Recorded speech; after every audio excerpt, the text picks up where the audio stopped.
Hello students, good morning all of you. आज की class का हमारा टॉपिक है डिस्टेंस एंड डिस्प्लेसमेंट। इस टॉपिक में हम दोनों के बीच में डिस्टेंस और डिस्प्लेसमेंट के बीच में क्या सिमिलरिटीज होती है, क्या डिफरेंस होता है, ये सारी बातें जानेंगे। तो पहले आप नोट कर लीजिए जो मैंने यहाँ पे नोट डाउन किया हुआ है। डिस्टेंस और डिस्प्लेसमेंट के बीच में ये डिफरेंट है, मतलब डिफरेंस है दोनों के बीच में कि क्या क्या डिफरेंस होते हैं। 6 पॉइंट मैंने यहाँ पे नोट किया हुआ है, इससे पहले आप नोट कर लीजिए, फिर एक एक पॉइंट हम समझेंगे। ठीक है, इसका स्क्रीनशॉट लेकर नोट कर लीजिए।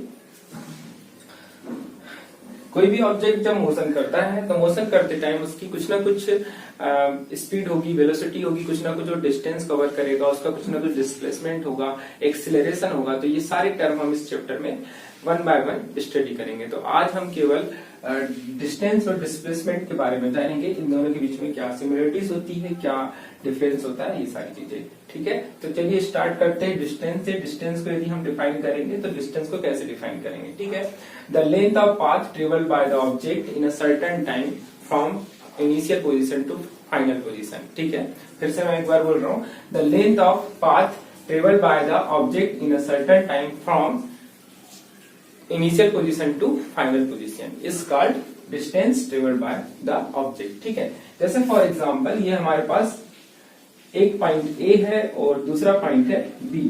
ठीक है, यहां से हमें ए से बी तक जाना है। हम इस पाथ से भी जा सकते हैं, हम इस पाथ से होकर भी जा सकते हैं, हम इस पाथ से भी होकर जा सकते हैं। तीनों में से किसी भी पाथ का हम फॉलो कर सकते हैं। अलग अलग पाथ होते हैं, आपको पता है। आपको यदि कहीं जाना हो तो उसके भी रास्ते अलग अलग होते हैं, अलग अलग पाथ होते हैं। तो उस पाथ का की जो लेंथ है, ठीक है, यहां से यहां तक, यहां से यहां तक ये जो लेंथ फॉलो करते हुए जा रहे हैं, इसी लेंथ को क्या बोला जाता है, डिस्टेंस बोला जाता है। लेकिन डिस्प्लेसमेंट ऐसा नहीं होता। डिस्प्लेसमेंट में क्या होता है, the minimum distance from final position to initial position is called displacement. जो मिनिमम डिस्टेंस होता है, जैसे ये हमारे पास फाइनल पोजीशन, सॉरी ये फाइनल पोजीशन है और ये इनिशियल पोजीशन है, तो इन दोनों के बीच का जो मिनिमम डिस्टेंस होगा उसको हम क्या बोलेंगे, डिस्प्लेसमेंट होंगे। मिनिमम डिस्टेंस क्या होगा, मिनिमम डिस्टेंस का एक स्पेशल अपना डायरेक्शन होगा। ठीक है, ये इसका मिनिमम डिस्टेंस है, मतलब हम इसको बोल सकते हैं शॉर्टकट। ठीक है, बिल्कुल स्ट्रेट। आ रही बात समझ में। यहां से यहां पॉइंट तक, इस पॉइंट से इस पॉइंट तक यदि जाना है, और यदि डिस्प्लेसमेंट की बात करें तो ये इसका एक स्पेशल डायरेक्शन है, और यहाँ का मिनिमम डिस्टेंस जो होगा दोनों पॉइंट के बीच का, यही होगा मिनिमम डिस्टेंस। ठीक है, यदि हम इस पाथ को फॉलो करते हैं तो ये मिनिमम डिस्टेंस होगा। इसी को बोला गया है डिस्प्लेसमेंट। आ रही बात समझ में। ठीक है, अब बात करते हैं सेकेंड पॉइंट। जो डिस्टेंस है वो स्केलर क्वांटिटी होता है और जो डिस्प्लेसमेंट है वो वेक्टर क्वांटिटी होता है। Scalar quantity means the quantity which have only magnitude. ठीक है, this type of quantity is not have direction, इनका अपना डायरेक्शन नहीं होता। ठीक है, इनके पास केवल अपना मैग्नीट्यूड होता है। वेक्टर क्वांटिटी क्या होती है, the quantity which have both magnitude as well as direction. तो जो डिस्टेंस है इसका अपना डायरेक्शन नहीं होता। डिस्टेंस हम किसी भी पाथ को फॉलो करके इनिशियल पोजीशन से फाइनल पोजीशन में जा सकते हैं। ठीक है, तो इनका कोई अपना स्पेशल डायरेक्शन नहीं होगा। ठीक है, डायरेक्शन पे डिपेंड नहीं करेगी, ये केवल जो पाथ फॉलो किया जा रहा है ऑब्जेक्ट के द्वारा उस पर डिपेंड करेगा डिस्टेंस। ठीक है, तो ये होगी स्केलर क्वांटिटी, इसका केवल अपना मैग्नीट्यूड होगा, डायरेक्शन नहीं होगा। ठीक है, अब बात करते हैं डिस्प्लेसमेंट की। तो डिस्प्लेसमेंट है वेक्टर क्वांटिटी, क्योंकि इसका अपना एक स्पेशल डायरेक्शन होता है। जैसे मैंने यहाँ पे आपको बताया कि ये इसका स्पेशल, यदि ए से बी पॉइंट तक जाना है तो इसी डायरेक्शन में जा सकते हैं, दूसरे डायरेक्शन से होते हुए नहीं जाएगा। ठीक है, इसलिए इसको क्या कहा गया है, डिस्प्लेसमेंट क्या है, वेक्टर क्वांटिटी है, मतलब कि इसके पास अपना मैग्नीट्यूड भी है और डायरेक्शन भी है। ठीक है, नेक्स्ट अब बात करते हैं हम थर्ड पॉइंट की। Distance depends on path followed by the object. जो डिस्टेंस रहेगा वो हमेशा डिपेंड करेगा जिस पाथ का वो फॉलो कर रहा है। ठीक है, जैसे मान लो इस पाथ का फॉलो कर रहा है तो इस पाथ पे डिपेंड करेगा, इस पाथ का फॉलो कर रहा है तो इस पाथ पे डिपेंड करेगा, इस पाथ का फॉलो कर रहा है तो इस पाथ पे डिपेंड करेगा। आ रही बात समझ में। लेकिन डिस्प्लेसमेंट में ऐसा नहीं होता। Displacement does not depends upon the path followed by the object. ये पाथ पर डिपेंड नहीं करता। ठीक है, क्योंकि ये एक स्पेशल, मतलब एक इसका अपना एक डायरेक्शन होता है, ये केवल इसी पाथ पर डिपेंड करेगा। ठीक है, जो शॉर्टेस्ट पाथ रहेगा उसी पर डिपेंड करेगा। आ रही बात समझ में। अब बात करते हैं हम फोर्थ पॉइंट की। Distance always positive. डिस्टेंस हमेशा क्या रहेगा, पॉजिटिव रहेगा। लेकिन जो डिस्प्लेसमेंट है वो कैन बी पॉजिटिव, नेगेटिव और जीरो। ये पॉजिटिव भी हो सकता है, नेगेटिव भी हो सकता है और जीरो भी हो सकता है। ठीक है, जीरो किस केस में होगा, जब ऑब्जेक्ट की इनिशियल पोजीशन और फाइनल पोजीशन सेम हो जाए, ठीक है।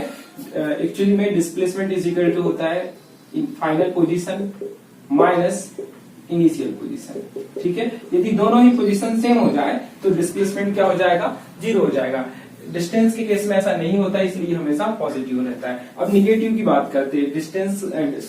डिस्प्लेसमेंट निगेटिव कब होगा, जब ये अपोजिट डायरेक्शन में ट्रेवल करने लगे, इस साइड ट्रेवल करने लगे, तब इस केस में हम डिस्प्लेसमेंट की वैल्यू निगेटिव में लेंगे। आगे बात समझ में, तो डिस्प्लेसमेंट क्या होगा, पॉजिटिव भी हो सकता है, निगेटिव भी हो सकता है और 0 भी हो सकता है, ठीक है।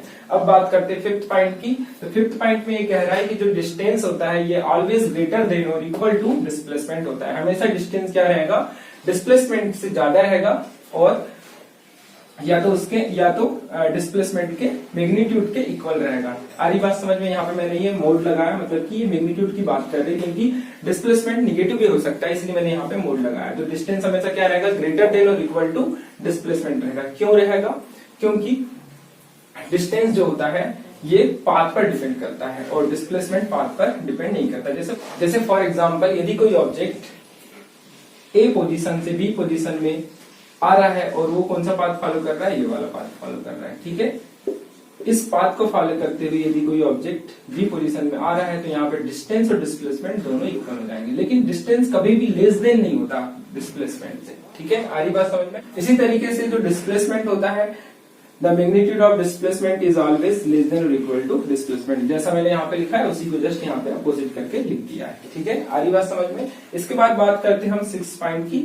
Even if displacement is 0, the distance may not be 0। यदि डिस्प्लेसमेंट 0 भी हो गया, ठीक है, यदि डिस्प्लेसमेंट 0 भी हो गया, इस कंडीशन में भी जो डिस्टेंस होता है कुछ ना कुछ होता है। जैसे फॉर एग्जांपल, यदि कोई ऑब्जेक्ट यहाँ से ए पॉइंट से स्टार्ट कर रहा है, बी पॉइंट में जाने के लिए बी पॉइंट तक आया और फिर से वापस ए पॉइंट में चले गए, तो डिस्टेंस तो कुछ ना कुछ होगा, क्योंकि डिस्टेंस किस पे डिपेंड कर रहा है, पाथ पे डिपेंड कर रहा है। तो इस पाथ की लेंथ और इस पाथ की लेंथ को हम सम कर देंगे तो हमें क्या मिल जाएगा, डिस्टेंस मिल जाएगा। लेकिन डिस्प्लेसमेंट क्या होगा, final position minus initial position, और फाइनल पोजीशन और इनिशियल पोजीशन सेम है तो डिस्प्लेसमेंट 0 हो जाएगा। इसलिए यहाँ पे लिखा हुआ है कि यदि डिस्प्लेसमेंट 0 है तो उस कंडीशन में भी डिस्टेंस कुछ ना कुछ होता है, मतलब कि वो जरूरी नहीं कि 0 हो। 0 हो सकता है किस केस में, जब वो रेस्ट में हो, मतलब कि ऑब्जेक्ट जब मोशन ही ना कर रहा हो, तब डिस्टेंस और डिस्प्लेसमेंट जो दोनों 0 होंगे, ठीक है, और दोनों इक्वल भी होंगे। अब इसमें देखते हैं डिस्प्लेसमेंट के लास्ट पॉइंट में। इफ डिस्टेंस इज 0, यदि डिस्टेंस 0 है, the displacement will also be 0, तब डिस्प्लेसमेंट भी 0 रहेगा, ठीक है। क्यों, क्योंकि यदि डिस्टेंस 0 है इसका मतलब ऑब्जेक्ट ने कोई मोशन नहीं किया, और जब कोई ऑब्जेक्ट मोशन ही नहीं करेगा तो उसका डिस्टेंस भी 0 रहेगा और डिस्प्लेसमेंट भी 0 रहेगा, ठीक है। तो इतने सारे जो भी मैंने पॉइंट यहाँ पे लिखा है उसे आप नोट कर लीजिए, यदि आपने नोट नहीं किए होंगे तो।